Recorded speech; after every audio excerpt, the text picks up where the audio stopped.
there's certainly a few around us here this afternoon.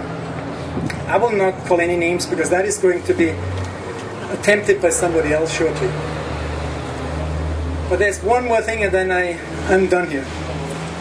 For Rotarians, one of our guiding rules is also that we all get out of Rotary what we put in. And today is one of these days when I personally get a whole lot more out of it than I ever imagined. And I say with confidence that that is true for all Rotarians because they feel the same way.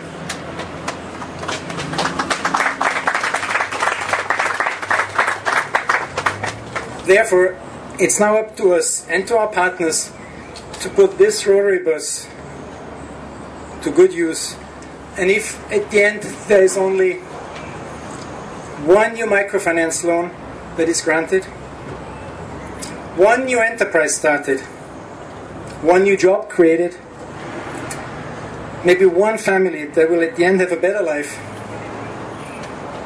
one teenager saved from slipping or falling, or one child living safer, healthier and happier with a more fulfilling future, then this whole exercise was probably very well worth it all. Thank you very much.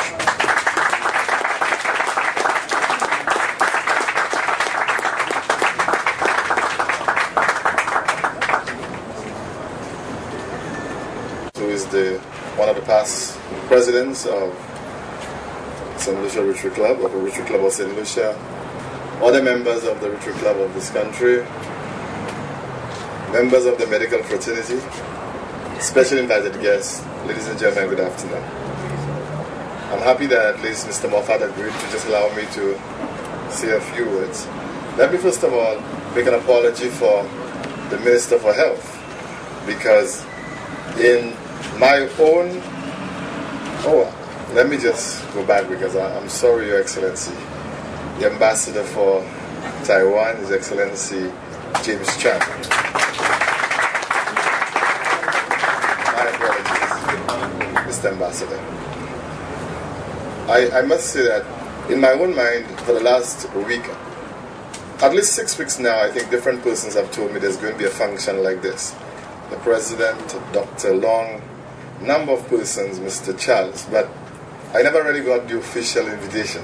But in my mind, as soon as I heard about it, I knew that I have to find myself there because I'm told that the program is moved simply to accommodate me.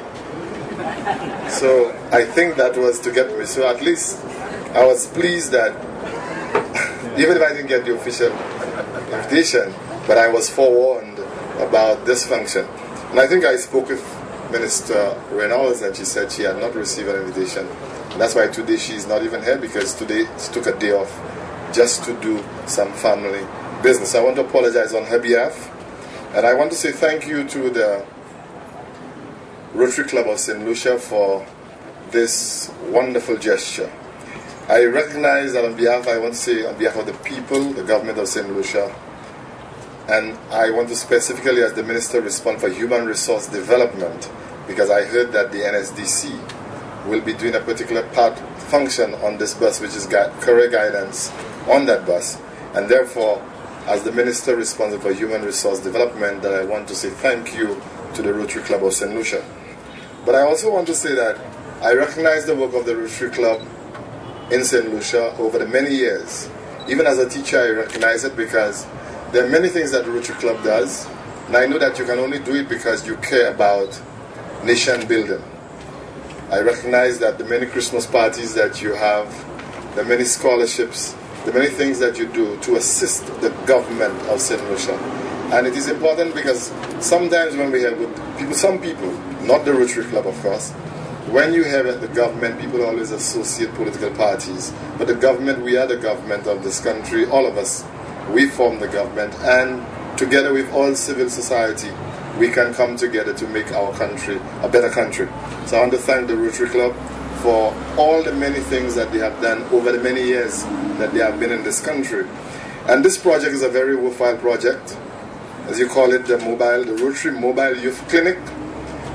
I recognize its importance because young people are not always so keen on knowing the health state, the state of the health. We all were young and we always think that we're invincible. that we will never fall. So it's very good, and that young people we could go to the communities where they are at to speak with them. And more so, there are many vulnerable young people in our country who would not have the means to come to Castries, to a clinic, or to go to somebody for help. But with this bus going to the various remote places in our country, I can see the benefit that this is going to be to our country. So I want to give the Rotary Club a round of applause for this.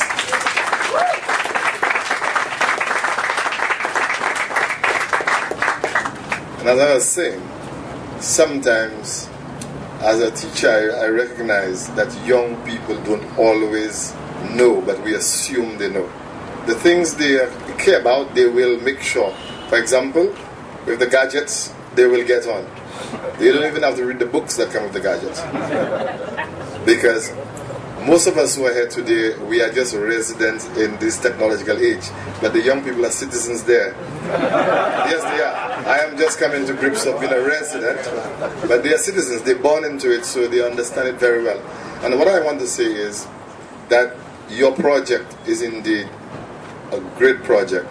And I think the only thing I'll say, we probably might need about 4 of these, because St. Lucia is growing, and the level of poverty in this country might be even worse than we think.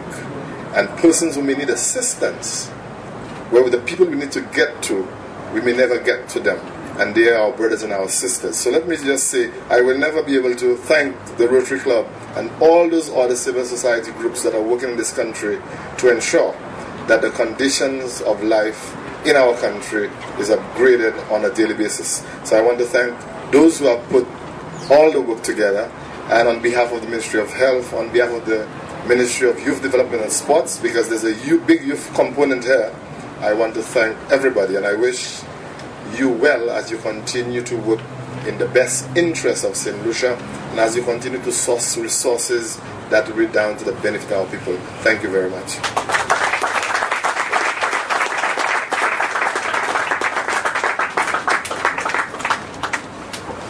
Thank you very much, Dr. Lewis.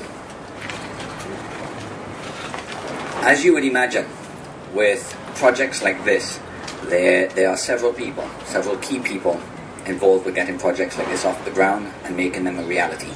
But within those groupings, there's always an individual. And our next speaker today has not just been involved in this new project of ours, the Mobile Youth Clinic, but he's also been very involved in the other bus to my left, the blood bank. And our next speaker is none other than Senator Honourable Dr. Stephen King.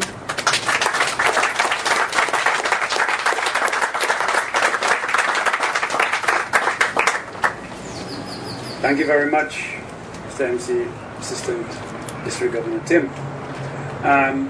Protocol having been established, I think I would just like to go into what I would like to share. The mobile blood bank, and this is the second one that the Rotary clubs have donated. I mean, and this has been well over $500,000 or more worth of investment, and this has saved, and that's the money. If you talk about the lives that this mobile blood bank has saved, it is phenomenal. So the Rotary Club has already saved many lives just with that major mobile blood bank project you see on my left. And on the right, our mobile youth clinic, which has great work to do, and it is timely. And I mean, I know it's a hot afternoon, but I'll tell you, moments like this must be capitalized on, because life is a difficult journey, full of drudgery, and it's brutal in its way. But every now and then you've got to stop, as they say, and smell the roses. And these are roses. This is a roses moment. This is a smell the roses moment. Celebrate the great work that Rotary and its partners have done. You know, and when I was thinking about what to say today, I said, let's start with the bigger context. What is it we're all about? Building a successful nation. What does that take? To do that, it takes a shared vision. We all share in a place where we need to go to, where we need to get to. A common understanding, where we are coming from, where we are, yes, where we want to go, and the shared values that we all have. And more than that, that network, that care and support network that supports each and every one of us as we actualize. None of us reached here on our own 2 feet. We got here because many hands joined to bring us here. And a lot of what we're talking about today is just that. because it is through that network of care and support that hope is created. And I'd remind you about the Pandora's box, my favorite Greek little fable. You know, and the last thing that came out of that box, when Pandora let all the envy and hatred and crime and greed out, the last thing that came out was hope. And that element is what I think this mobile youth clinic does represent, hope. So why the mobile? The mobile is critical because it will allow us to reach hard-to-reach youth, as the minister clearly said. And hard-to-reach youth, yes, geographically, yes, economically, but even from their knowledge. They don't even know what is possible and where they are and what they could be. And this unit allows us to go in there and penetrate those minds and hopefully turn a light on for them. Why is youth marginalized and vulnerable? Why, when you go through communities, and many of you do, you see the youth, why are they there? They lack certain skills, certain life skills, coping skills. They lack technical skills. They lack a network. They don't have that, they lack opportunity. They lack that ability to have somebody to call to say, hey daddy, can you link me up here? Can you do something for me? That doesn't exist for many. And this mobile unit allows us to bring a network to youth like that and say, son or daughter, no, there is something for you. You can do this, you can do that, and you can look after your health, and you can get a skill, and you can cope with the problems in your life, and yes, you can be successful, and yes, we can create that environment that allows you to develop, and yes, we can create hope.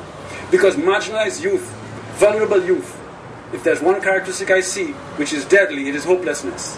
When you see hopelessness, that is when all is lost. And that is why I say this project represents hope, and that pushes back against that hopelessness. And that is very, very important. Our people, especially our youth, need to know that they are cared for and they are supported. You know, as I close off my little smell of the roses, I would like to recognize a few, because they exemplify what I think is so important for success. Yes, the Rotary clubs of this country.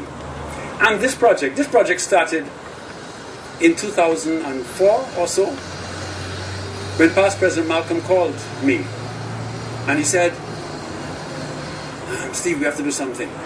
Want a project. We need to do something. And the youth are on my mind.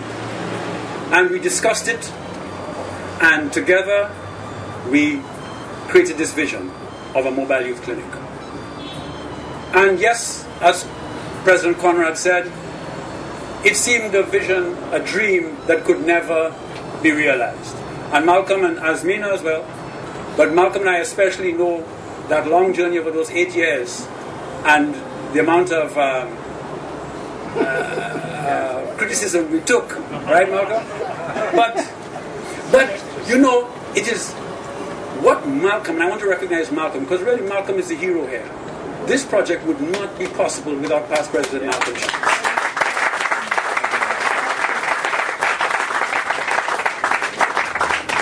So I want us to understand at least what I see when I look at what Malcolm has done here. Malcolm has shown us that vision, that focus, that commitment, that tenacity, that constant awareness that he had over those 8 years to constantly seek and see the opportunity